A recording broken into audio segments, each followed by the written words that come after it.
Writer's note. This marks my 1,000th column. Question. Who wants to write a book? Answer. I do. No, the answer is everyone. At every seminar I give, I ask my audience, how many of you would like to write a book? The majority of the audience raises their hand, and I follow on by stating, keep your hand up if you've already written the first chapter.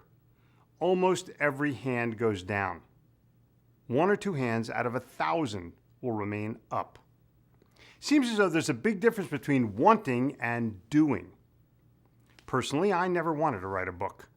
I just began writing this weekly column. But the minute I finished my first column in March of 1992, I said to myself, hey, if I just finish 100 columns, I got enough content for a book. I never actually said, write a book. I just said, write 100 columns. My weekly column comes from ideas that I collect. It's easy to write the column when you have the idea. The key is getting the idea and capturing it immediately. Growing up, I was a fan of the political satirist Art Buchwald. I would always buy his newest book, which was simply a compilation of the weekly columns that he had written for syndication. Sometimes I agreed with his politics, sometimes I did not, but his writings were always engaging, funny, opinionated, to the point, and exceptionally well written. Interesting that you never realize how much of an impact someone else can make on your future, because at the time I was reading his work, I didn't realize how much of my future played a part in the present. Now back to you.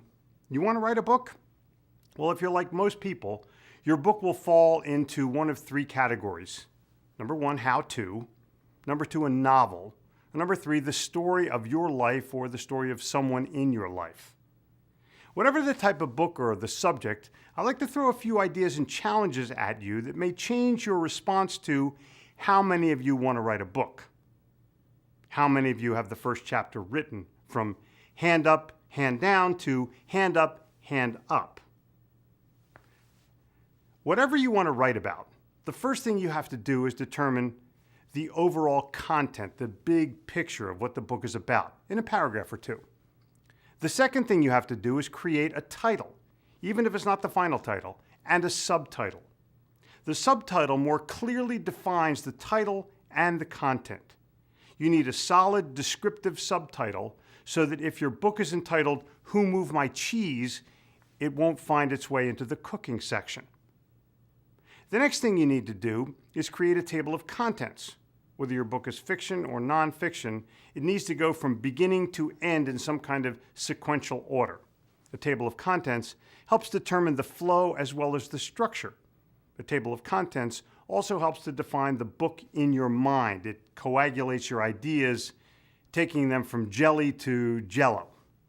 Note, if you get ideas to expand upon, as you're creating the table of contents, write them down immediately. Those are the steps of the book writing process that I've used over the past 20 years. It works. I write nonfiction, how-to, on selling, customer service, customer loyalty, business success, positive attitude, trust, business social media, networking, leadership, and personal development.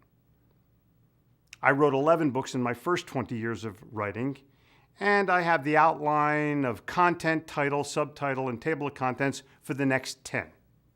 After my first book, The Sales Bible, I realized that I'd written a beginning volume, that the Sales Bible would be a stepping stone to future books. And as I write my 12th book, I'm living my prophecy. At the same time, I'm leaving my legacy. Here's how you can start. Allocate 30 minutes a day to writing down random thoughts, ideas, experiences, stories, and other winning words. And get this. I've posted an article I wrote about how to write. It's solid, it's informative, it's transferable, and it's free. Go to Gitomer.com and enter the words "write now," W-R-I-T-E now, in the Gitbit box. And stay tuned. Next week's piece will describe my personal writing habits and strategies, and I'll share them with you in the hopes that you might adopt them or adapt them for yourself. I want you to understand what it takes to start and finish a book.